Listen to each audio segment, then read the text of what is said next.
Você tem vontade de aprender teologia? Tem desejo de se aprofundar na palavra de Deus para ter mais firmeza, segurança na fé e até para poder entender mais do chamado do Senhor para sua vida? E o mais importante, se você quiser realmente saber interpretar corretamente a palavra de Deus, eu tenho um convite para fazer a você. Quero te convidar para conhecer o Bacharel Livre em Teologia do Nascido de Novo. Curso com mais de 80 matérias, mais de 50 bônus exclusivos para você, com todo o material incluso, que vai te levar a ter o seu certificado e a sua credencial de teólogo. Para pregar com sabedoria onde o Senhor te mandar. Para conhecer todos os detalhes do curso, é só clicar em Saiba Mais aqui embaixo. Eu estou amando a série em Chosen. Ah, eu assisti. Assistiu? Aham. Mesmo que tenha muito erro anacrônico no Sim, Chosen. sim, Já sim. vou falar com o pessoal. Como arqueólogo, o Chosen está reprovado em vários pontos. Por exemplo, eles colocam um monte de velo de parafina lá, que não existia velo de parafina no tempo de Jesus. Tem um Sim. monte de velo de parafina lá. Mas eu deixo o arqueólogo de lado e assisto o Chosen apenas como espectador. Gente, parabéns. Eles colocam Jesus de uma maneira... Por exemplo, o milagre de Caná da Galileia. A gente imagina Jesus multiplicando o vinho ali, Jesus sentado, austero, sem sorrir, fechado, e Maria cochichando alguma coisa ali. É assim que a gente imagina, um Jesus muito robótico. Ali não. Eles mostraram Jesus dançando com o pessoal. Daqui a pouquinho, lá na cidade samaritana, Jesus some, quando vai ver, ele tá debaixo de uma carruagem lá, ajudando o sujeito lá. Jesus era carpinteiro. Então, o Jesus que eu amo pela Bíblia, que eu conheço, ele se sociabilizava com as pessoas. Ele contava histórias de humor. Não é que Jesus era um stand-up. Não é que Jesus era um stand-up, mas você é mãe. Para atrair crianças, você tem que ter um rosto, um semblante que atrai crianças. Naquela época, criança não tinha a liberdade que tem hoje. As criancinhas vinham Jesus. Então Jesus, porque hoje é fácil, você colocou, você pode ser o Bozo, você sabe que houve vários Bozos, né? E um dos Bozos aí eu conheci pessoalmente, porque o meu primeiro programa foi num canal de TV, e a gente fazia apresentação vestido de patinho, pra gravar música da, nem sei se já é RCA Victor, e a gente gravava e eu apresentei com o Bozo, em teatro e um monte de coisa. E o Bozo da época, que eu vi vários Bozos, era um camarada que tinha muitos problemas. Depois ele até se converteu. Mas eu o conheci antes de converter. E ele era um camarada que ele era terrível. Ele vivia à base de drogas, promíscuo, sem graça. O camarada era um grosso ali. Mas apesar de ser um grosso, quando ele botava a roupa de Bozo, a criançada toda vinha. Mas na época de Jesus não existia Bozo. As crianças eram tiradas de frente dos adultos. E mesmo nesse contexto, as crianças vinham a Jesus. Então, Karina, eu não posso imaginar Jesus uma pessoa que não fosse alegre. Algumas das parábolas de Jesus começam assim: qual dentre vós? Tisrohimin, em grego. Qual dentre vós é o início de uma charada bem-humorada? Quando Jesus falava o seguinte: é mais fácil passar um camelo no fundo de uma agulha, isso era engraçado para o humor da época. Repito, Jesus não era um stand-up, um comediante barato, mas ele atraía as pessoas com um sorriso, sabe? É como eu falei, Jesus pede para eu ser diferente, não para eu ser esquisito. E Jesus, às vezes, ganhava o coração das pessoas pedindo um pouco d'água, participando de uma festa de casamento. Os radicais religiosos não aceitavam aquilo. Esse camarada é glutão e come com pecadores. Eu falo, engraçado, veio João Batista e jejuava, vocês falavam que tinha um demônio. Veio o filho do homem, come e bebe, vocês falam que ele é glutão e bebedor de vinho,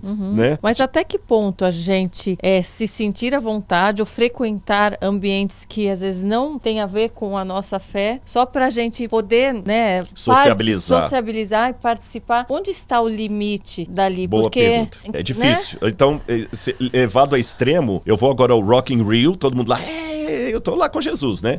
E aí, por exemplo, o Halloween, mas a gente vê pessoas que se denominam cristãs vestindo os meninos de caveirinha, vestindo as crianças com sangue, vestindo o marido baleado, vestindo... Até que ponto isso é considerado uma brincadeira, isso não é sério? Até que ponto a gente deve participar disso? E mesmo assim, isso não demonstra que a gente está deixando de lado a nossa fé? Eu não sei se é falta minha de entendimento. Não, você tá correta. E eu também não quero julgar quem faz, mas eu quero entender. Vamos por etapas. Eu vou até pedir a sua licença e vou responder de uma tacada, o Halloween e o Carnaval. Vou colocar os dois juntos ali. Sim. Né? Qual a diferença do Halloween e Carnaval para Páscoa e Natal, que eu defendi uma participação moderada para até participar pro evangelismo? Sim. A pergunta é o seguinte: a Páscoa é uma distorção da verdadeira Páscoa. O Natal é uma distorção do verdadeiro Natal. Existe um sentido. Então existe um sentido bíblico a ser resgatado.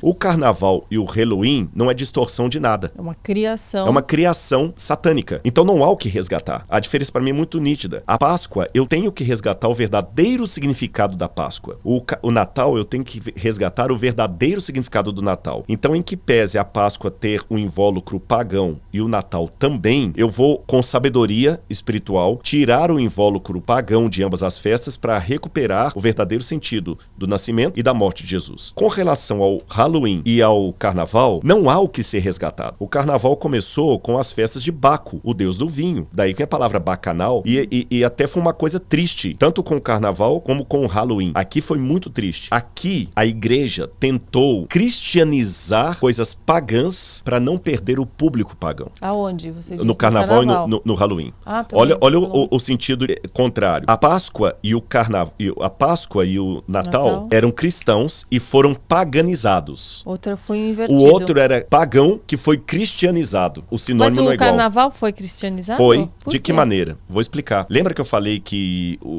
a Roma cristianizada cuidaria em mudar os tempos e a lei? Sim, sim. Você já notou que o Carnaval, cada época do ano, cai numa data diferente? Você já se perguntou o porquê? Não. É porque o Carnaval, pasmem, faz parte do calendário eclesiástico da igreja. Ele é atrelado à Semana Santa. O que tem a ver uma coisa com a outra? Na época que a igreja tomou o poder, e aí realmente é uma coisa que a gente tem que tomar muito cuidado. Até o que eu falo, eu sempre piso em ovos. A sua pergunta, ela é mais profunda do que uma resposta simples possa dar. Até que ponto eu posso ir sem negar a minha fé, a minha identidade? Porque por um lado eu não posso ser esquisito, separado do mundo. Por outro lado, eu não posso me mundanizar.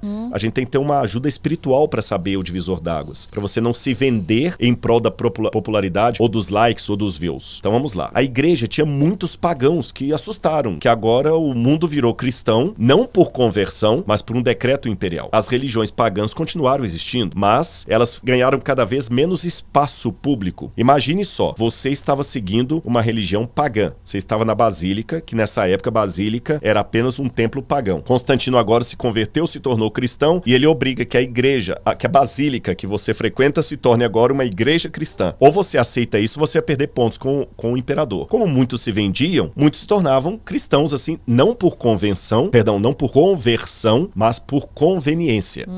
Existe uma diferença entre vir a Cristo por conversão ou por conveniência. Muitos vieram, mas vieram trazendo essas práticas. E aí o diabo ganhou um ponto em relação ao povo de Deus. Por isso que quando eu falo dessas mudanças aqui, eu não estou atacando a igreja A ou B, irmãos. Esse crime da junção do cristianismo com Roma é um crime do meu povo, do povo cristão. Eu tenho que chorar por isto. Eu não posso agora, de dentro da minha igreja, começar a atacar outras igrejas, porque quando um pastor rouba o dízimo, quando a igreja católica sanciona um paganismo, ao invés de ficar apontando o dedo, eu tenho que chorar, porque é o cristianismo. É o argumento que muito ateu está tendo do outro lado para falar que cristianismo não presta. Daniel, no capítulo 9, que você pode ler em casa, ele não ficou apontando os pecados de Israel, ele se identificou com o Israel pecador. Daniel era um homem santo, e ele falou: Senhor, nós temos pecado. Então eu peço a Deus perdão pelos pecados do cristianismo, que eu faço parte desse cristianismo. E infelizmente, com dor no meu coração, com dor no coração de Cristo, porque o cristianismo é a igreja, é a esposa do Cordeiro, segundo o Apocalipse, o cristianismo juntou. Então o cristianismo começou a se vender e começou a pagar um preço. Já que os pagãos estão vindo, as festas dão muito dinheiro. E o dinheiro virava quermesse e dinheiro para as igrejas. Não vamos parar com isso. Vamos cristianizar a festa pagã. Então vamos fazer o seguinte. No Carnaval, tanto é que há várias teorias dos etimólogos